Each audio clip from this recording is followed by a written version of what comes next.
Live. We are live. All right. We are live with the Silk and Steel crew. We're excited this year on the 25th and the 26th. We are doing the Silk and Steel Conference. This is a conference where we're learning Shaolin combatives and healing techniques from various different methods, Wudong, etc. So we're really excited. We have one of our instructors who's going to be sharing at the conference, Grandmaster Marilyn Cooper, who's going to be sharing Tai Chi with us as well. And I'm going to ask her some few questions about her history and her past, and also what she's going to be sharing at the conference. So I'll let you take it away. So Marilyn, tell us about who you are, your history in the martial arts, and we'll start there. Oh, that'll take way too long. Yeah, I've been in it for more than half a century. It's definitely an obsession. Um, Being a kung fu teacher is the most fun thing on the planet. So we all know that. I don't know why it's so exciting to share this with others. I like being the point of departure for other people because my Sifu's taught me a lot of stuff and I digested it and now I'm regurgitating it. And in this way, the classical mess progresses. It definitely, progress is being made.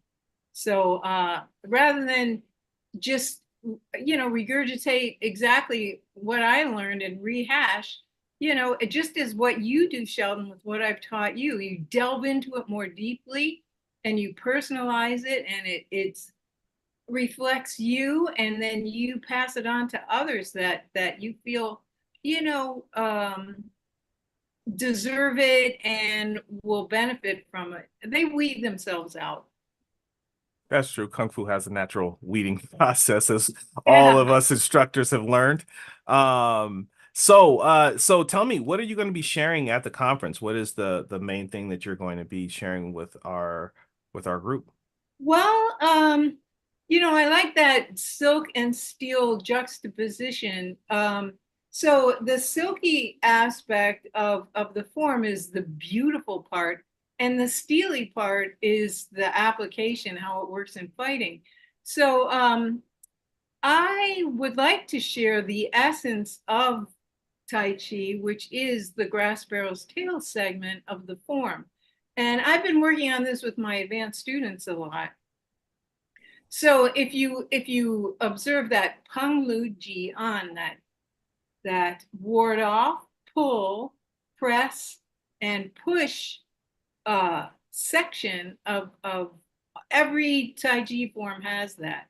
And of course, Peng or ward off is the most important part, but and every position has to have Peng Jin or that ward off force.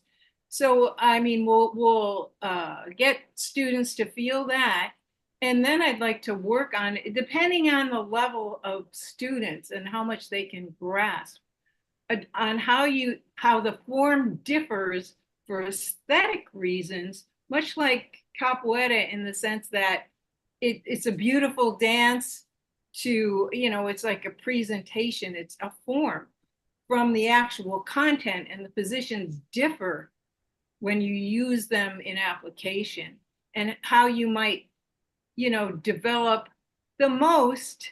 And it's not as pretty or as fun to do, it's not as flowing, but it involves tremendous amounts of restraint. So I'd like students in my what do I have, a 1 hour Hmm. time slot?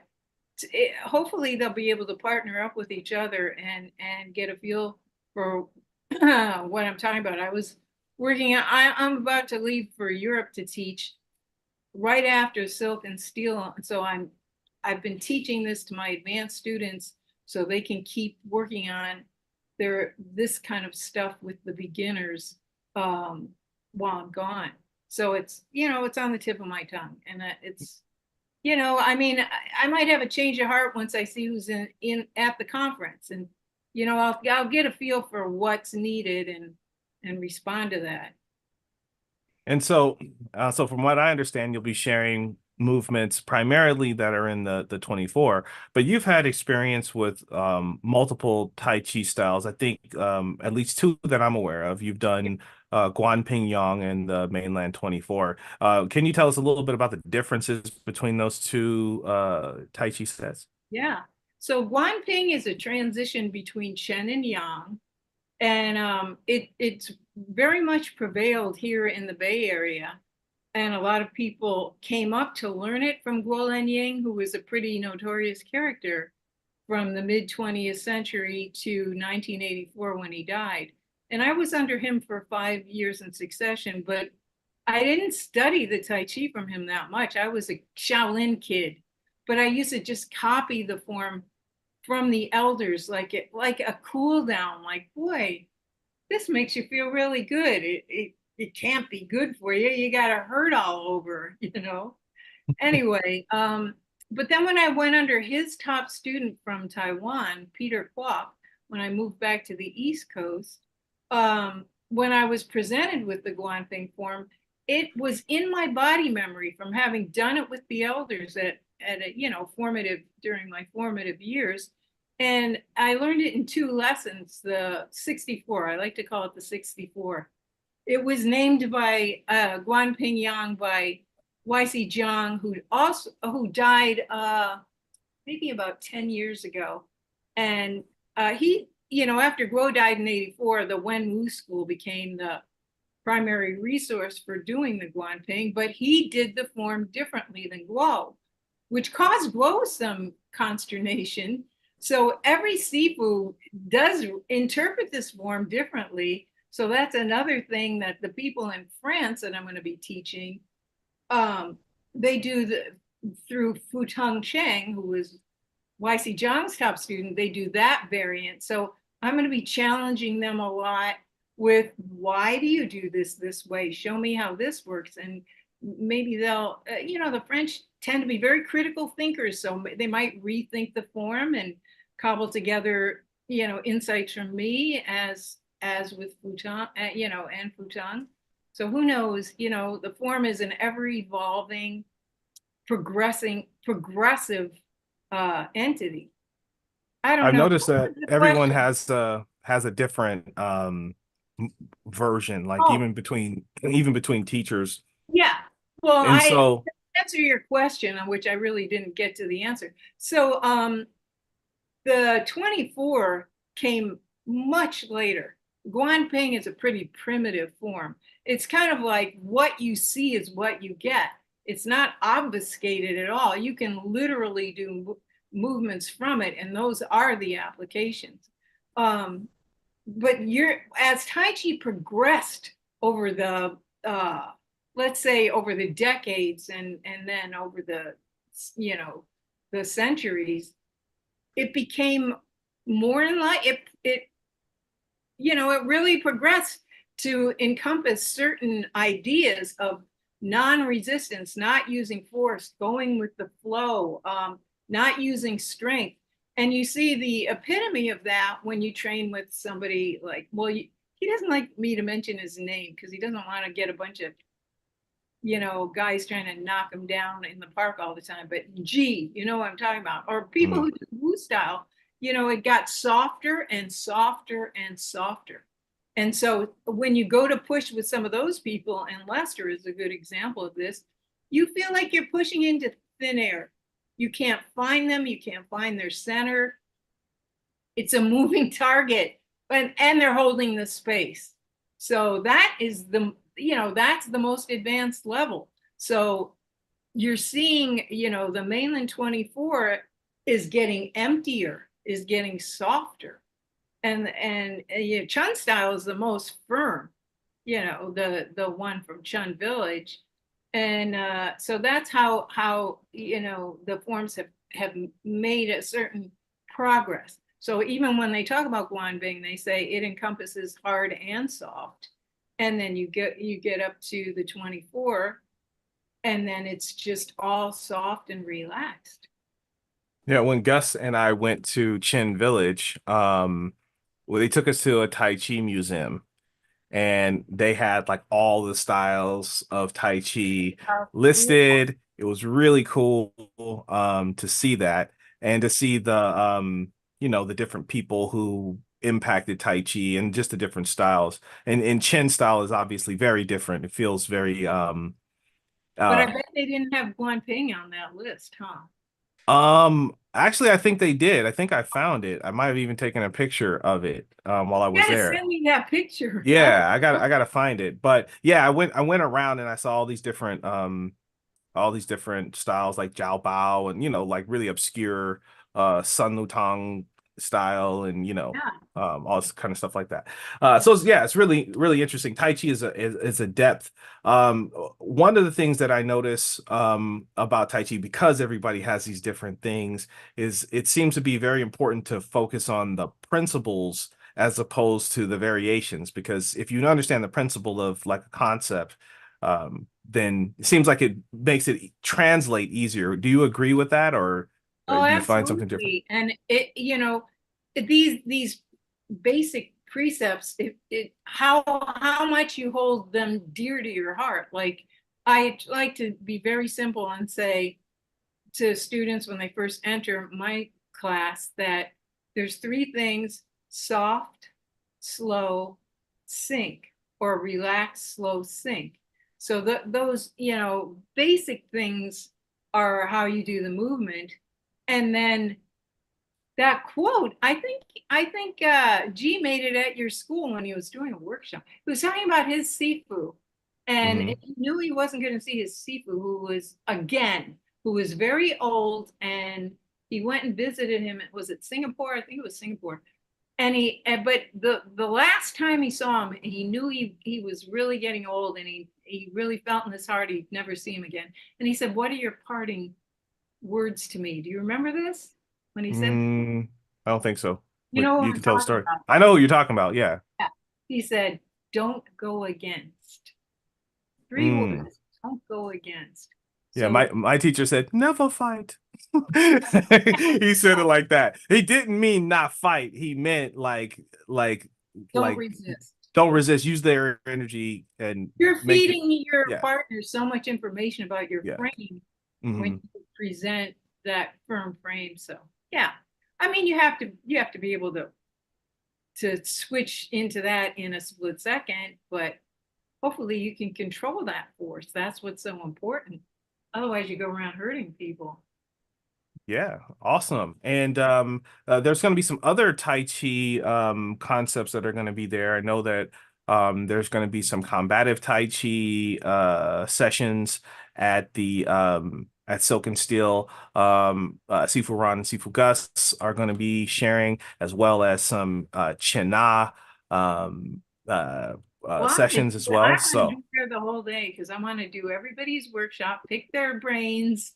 That's how you learn, and it's just fun. It's Yeah. It's going to be a wealth of knowledge. I mean, I'm excited. I mean, everyone here is somebody that I've worked with personally. I've learned and gained a great deal of skill from pretty much everybody. I think there's only one person I haven't experienced their class, so it's going to be very new to me. But I'm excited as a practitioner for Silk and Steel. Excited to share, my knowledge too, but more excited as a practitioner, to be honest with you, to be I able to have a experience very this. unique experience with one of your colleagues, and he was formerly a student of mine, Jonath, on Maui. I don't Hmm. know if you ever went off in the jungle with him and practiced that push hands thing he made up at they meet at that wisdom center, him and Josh and a few other guys. No, we fought quite a few times. Like one time we were just like fighting over a stick. That was a lot of fun. It's just like who One who could get to the weapon. it takes so much self-discipline where you're doing spontaneous push hands, but you're never allowed to speed up. You are never allowed, and you think you have an opening, and it's so irresistible, and you get greedy to take that, and he stuck to it because and I later on I thought, yeah, I got him a bunch of times, and then later on I thought, oh yeah, but I broke the rule. He was better at that. That was really interesting. So students, can take things to the next level. Seriously. Yeah, it's always fun to watch. I think I would also say that you Gus and Ron, you probably can relate to this. You probably have done things a little different than what your teachers have, or maybe taken something and you just kind of expanded on it. Maybe you guys can share a story about something like that that maybe you've like expanded on what you've learned. Start with you, Ron. Gus, because you're smiling. I think, yeah, I think that the key for me is how well can you maintain that center in the middle of chaos? It's easy when it's easy, but when it's crazy, can you still maintain that calm on the inside and remain focused? And so that's kind of where we've focused a lot of our energies at the village, because like I said, it's always easy to say, well, it's good, but then when chaos hits, you go, so we don't want the practice to be non, you know, functional for us. And so when you present, you don't do it all the time, but when you present it, you see a difference. And then when you get used to doing it, you notice that there's a calmness that approaches you all the time because you're not easily triggered by things. Mm, excellent. How about you, Ron? Any It's pretty much the same. I mean, I think, Gus and I came from a school where much like religion, where one little push kind of ruins it. So, any kind of pressure, any kind of question, or really it's just a pressure. So I learned a lot from watching the teaching styles of my brother, about giving some, if your technique, your style, your whatever caves from just a little pressure, then either work on it some more, or find out what is fat and what is just lean meat. I'm hungry, sorry. So, but that's it, that's our main thing that I usually do, because I usually just hang around with Gus, because I don't have a school like you guys. anymore?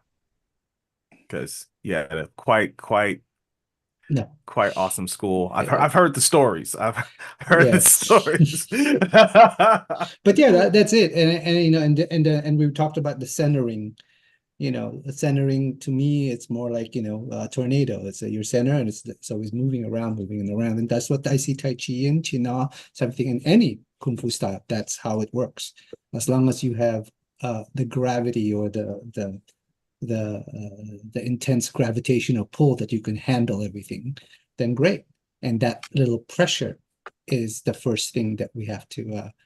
I think that I'm always trying to ask a lot of new people on what they do, to see if what they're doing is practical or not. Awesome. Cool. And Marilyn, you're here in the Bay Area, so people that are in the Bay Area, could practice could come train Tai Chi with you as well. Um what is your favorite thing to teach? Is it Tai Chi? Is it Kung Fu? Is it Qigong? Or is it just all of it? I guess it's well, lately, I mean, I'd have to look at what I'm teaching a lot of, and lately, I would say lately being the past 10 years, it's I Chuan, standing meditation, Mm, and push hands.